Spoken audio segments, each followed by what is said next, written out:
welcome to everyone who is watching this video. Today I will be discussing a character that I am very fond of in a movie that I absolutely love and adore, which is Man of Steel, and we are going to be talking about Jonathan Kent.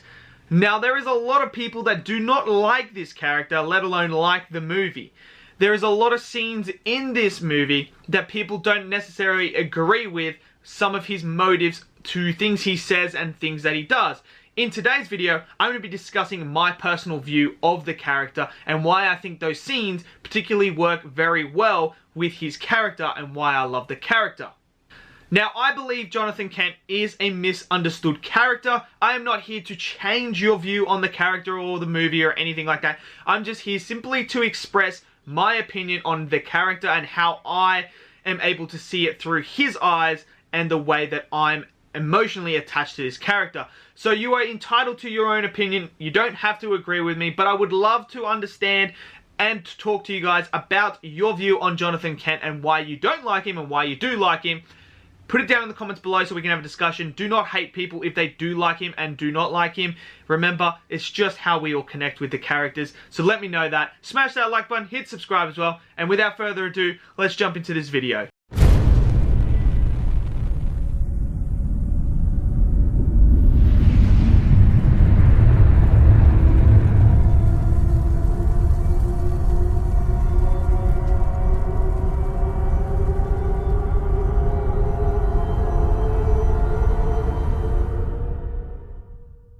Okay, so let's talk about Jonathan Kent from Man of Steel. Look, the first thing I did when I saw Man of Steel was coming out, I took away my whole view of Jonathan Kent from the comics, from the other movies, from TV shows, from animated shows.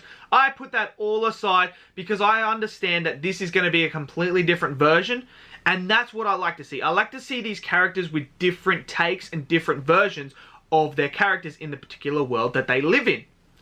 For instance, let's look at the Spider-Man characters. I love all three of them. People don't like Andrew Garfield's one because they think he's too cool. Now, it's just a completely different version to what you're used to in all the other versions. That does not necessarily mean that this is not Peter Parker.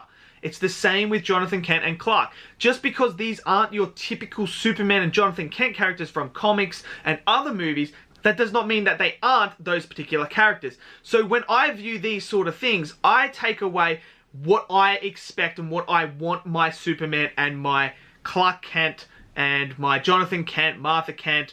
I take all that away of what I expect them to be, and I understand that this is a completely its own universe and own world, and I'm going to watch it and base it upon that world and how they would interact in that world with each other. So, let's get to the first scene that most people have a problem with. Now, let's have a look at the scene where Clark saves the bus full of children. Now, a lot of people don't think this scene works because of the way that he speaks. So, let's go to when Clark is sitting there on the swing and Jonathan Kent comes around to talk to him. Now, I find this scene to be very emotional and very impactful because of the way that Jonathan Kent acts in this scene. Now, when Clark and Jonathan Kent are actually having the conversation, Clark says to him, "What am I supposed to do? Just let them die?" And then the response from Jonathan Kent is, "Maybe. I don't." And then basically the way that I viewed him when he said that is not him saying, "Look, you probably should have let them die." It's him internally struggling with what is morally right to do and what he needs to do to protect his son.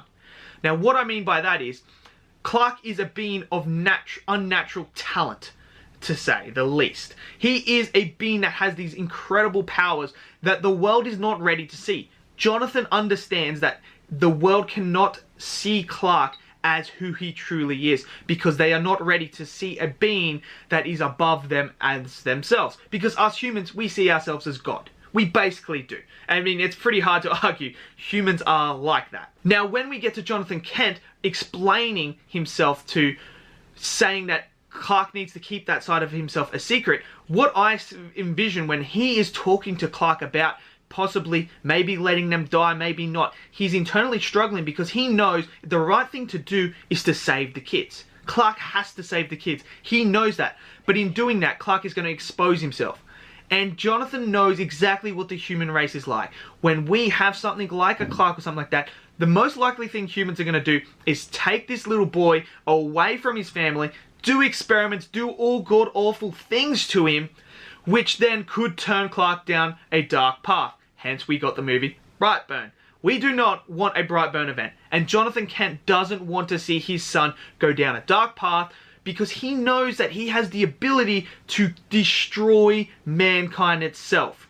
So he is trying to instill his values into Clark about, look, what you did was right, but you got to remember there's bigger things at stake at the same time as well. So you got to find that balance of saving people but trying to mask yourself as well. So when he is explaining that maybe he should have, I don't ever take that as him saying, yes, you should have let them die. It's him internally struggling with trying to tell Clark, I need you to save them, but I also need to protect you from mankind itself. Because I can't have you going down a dark path, because otherwise everyone is doomed, and is trying to get that balance. Now we move to the other scene that a lot of people have a problem with. It's the tornado scene. A lot of people do not like this scene and think it doesn't work because Clark is a being of immense power, immense speed, and all this stuff. Now their whole argument is, why didn't Clark just go in with his super speed and save the dog and come back? Now, I am a father, so I see this from a particular different point of view to other people. So when in that situation, I understand why Jonathan Kent makes the decision he does to go back and get the dog himself and to tell Clark not to save him. Why he does this is because, first off, when you're in that sort of situation of a life and death situation, as a father, your natural instinct is, I need to protect my son or daughter at all cost. Even if they can do what they need to do, it's my duty to put myself in harm's way before them. I have to protect them at all costs. So I understand why he tells Clark, look, you need to go to that underpass with your mother, protect your mother at all costs. I will go do this. Because that is the whole point of being a father, is to protect your son at all costs. If it means giving up your own life to protect him, then you do that. And having Clark there is just there as a safety precaution, just in case the overpass breaks or something else breaks. He's there to save a whole lot of people. And now people also say, look, he can just run and use his super speed. No one's looking. People are looking when they're running and turning back because they're watching what us humans have this idea that we need to see and watch everything. So when people are trying to save people, our natural instinct is to stop and watch, or run and turn and watch. That is what humans do. So I can tell you right now, 100% guarantee, people are running and looking back and watching what is going on behind them, because that's just a natural instinct that humans have. Now, when people say that Clark could have saved Jonathan himself, but Jonathan stops him, this is a key, pivotal moment for Clark as a character. By Jonathan Kent sacrificing himself to protect his son's identity, because he still knows the world is not ready to see Clark for who he is just yet. And if that means sacrificing his life to protect that, he has to do that. And as a father, I totally understand that and totally connect with it. And it's just such a powerful scene to me. So when he does sacrifice himself, this is where Clark now projects what he is going to be moving forward. With his father's death, he has now seen the best of humanity and he has seen the worst of humanity. And he has deemed himself that humanity is not as bad as what he sees. When he runs into those people at the start, he sees how bad humans can be. But he's grown up with his father and how his father has instilled his values and morals on him to show Clark the way to go is forward in a nice, mature, good-hearted way. And that moment when he dies is pivotal for his character, because he now realizes what he has to do. By seeing his father die to protect his secret, he knows, when I fully get ready and I'm ready to come out, I have to be able to the one to protect humanity, because that's what my father wanted me to do. He knew that's what I was supposed to do. And to me, Jonathan Kent is just a perfect father figure that Clark needed. His character to me is perfect. I enjoy this particular version of Jonathan Kent so much. I think he's misunderstood. People just think he's not who he's supposed to be, but that's because everyone has their own personal view of what the character should be.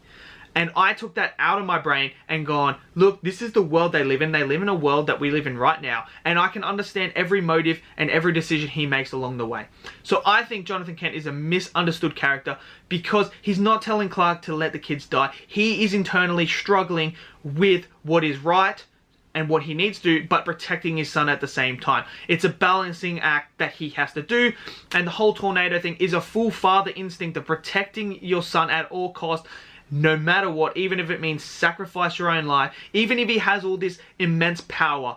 You don't want to expose him because, remember, Clark at this point is a teenager as well, and we all know what teenagers are like. One thing can trigger you going down a dark path like that. So Jonathan understands that, and he does everything he can do to protect Clark and make sure he goes down the good path that he needs to protect humanity and not destroy humanity. Hence why he sacrifices himself. So let me know in the comments below, what did you guys think?